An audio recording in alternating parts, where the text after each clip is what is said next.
Hi guys, welcome to my channel. This is your daily horoscope for 4th October 2021, which is a Monday. But before we begin, I request you to hit the subscribe button and the bell icon so that you can be notified every time I post a video. And I do daily video horoscopes, weekly video horoscopes, and monthly sun rising sign video horoscopes. And you can watch all those on my YouTube channel, and the monthly sun rising sign horoscopes for your sun and rising sign for the month of October are on my YouTube channel, and you can watch those if you are interested. So let's talk about the astrology today, and the first thing that I want to talk about happens at about 3 p.m. Pacific time. And if you are elsewhere in the world, you can always convert the Pacific time to your time zone to know when the energy is going to happen for you. And what's happening here is that the moon in Virgo is opposing Neptune. Now the moon is our emotions, it's sign of heart and soul, and in the sign of Virgo, the energy is all about focusing on the mundane, working, making things perfect, getting organized, and it can also be an energy that can make us a little stressed. And it is opposing Neptune, a 180-degree angle, a stressful aspect with the planet of the higher realms, with the planet of spirituality. But Neptune is also the planet of depression, of feeling low, of feeling confused, of escapism as well. So this is a moment here where we might feel a little low, where we might want to escape our reality, escape the day-to-day, escape the mundane, you know. Or we can feel emotionally confused. We can feel confused about our work. We can feel confused about how to go about planning things, organizing things.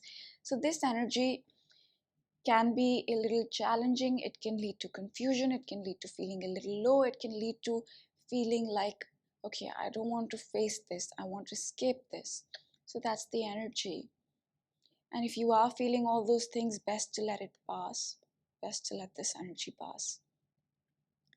And before we move on, I do want to mention that the Mars Chiron opposition has happened. So is the Sun Chiron opposition done with. However, as you can see on the chart, Chiron is at 10 and the Sun is at 11 and Mars is at 12, which means they're still in a close opposition. It's not exact, it's the exact has happened, but they're still in an opposition.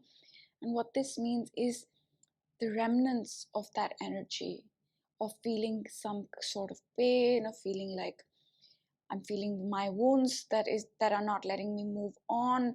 Okay, I'm healing a little bit, but at the same time I feel this subconscious pain that I have that might still be lingering on because the orb is still pretty close. So I just thought I'd mention that.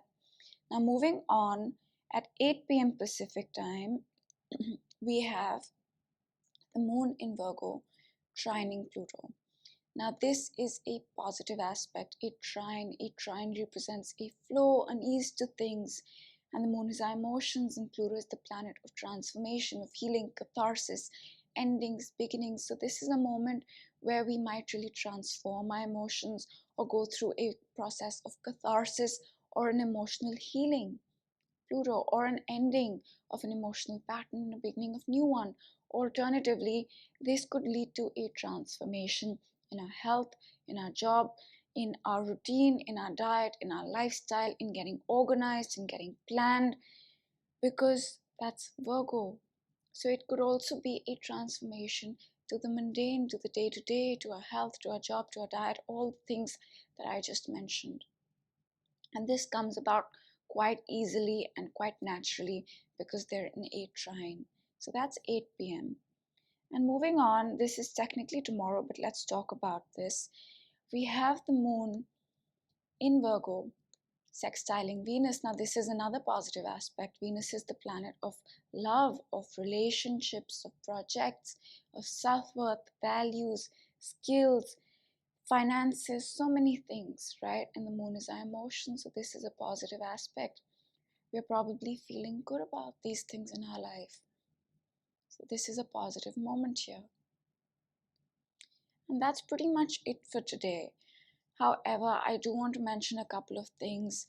Mercury is retrograde. It went retrograde on September 27th. And when it retrograded, it squared Pluto. and trine Jupiter, which means the themes of this Mercury retrograde are transformation, are catharsis, healing, endings, beginnings that might feel challenging but will lead to a blessing or a lesson with the trine to Jupiter. And Mercury will be retrograde till October 18th, so we will be working on these things. And Mercury retrogrades are generally not the best time to start something completely new, sign a new contract, and communication can slow down at this point. So just be mindful of that.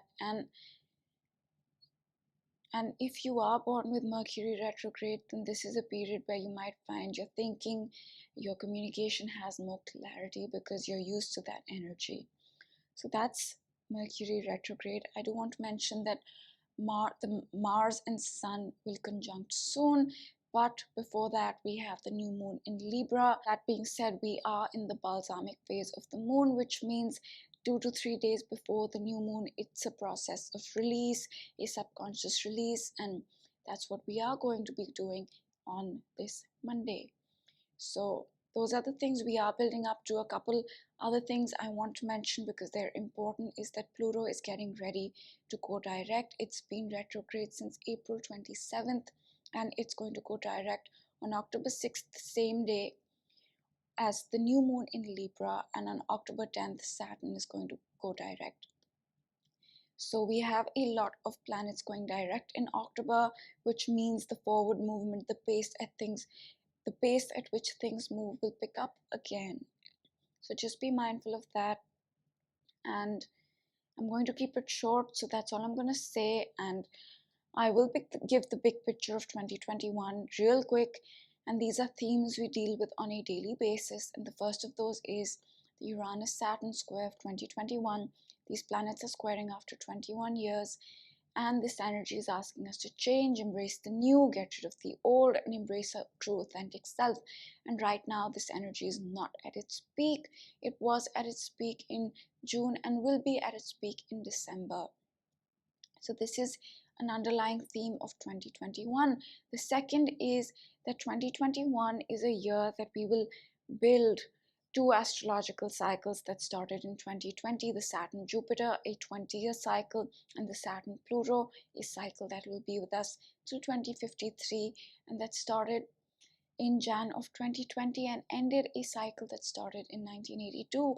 So 2021, to sum it up, is all about change. It's about laying the foundation for two important astrological cycles, and it's about embracing and finding our true authentic self.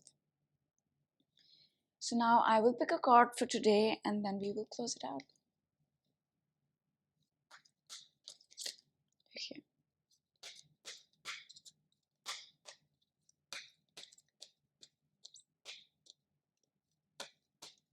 Let's go with the top card. Between Worlds. I think this is an appropriate card. I think this is a reminder that we are stepping into the new. We are building the foundation for two astrological cycles, right? We are halfway into the new, but we had the full moon in Pisces on September 20th, and the full moon in Pisces was about letting go of the past that has been with us for many, many years. And we are still in that full moon in Pisces energy, and we will be in that energy till the new moon in Libra. And this card is saying that we are letting go of the past, we are releasing the pain and all that is connected to the past, and we are at the same time stepping into the new, building the new, but it is not complete. We are in between worlds, right? So that's the energy, and I hope you have a great day, and I will see you in one of my other videos.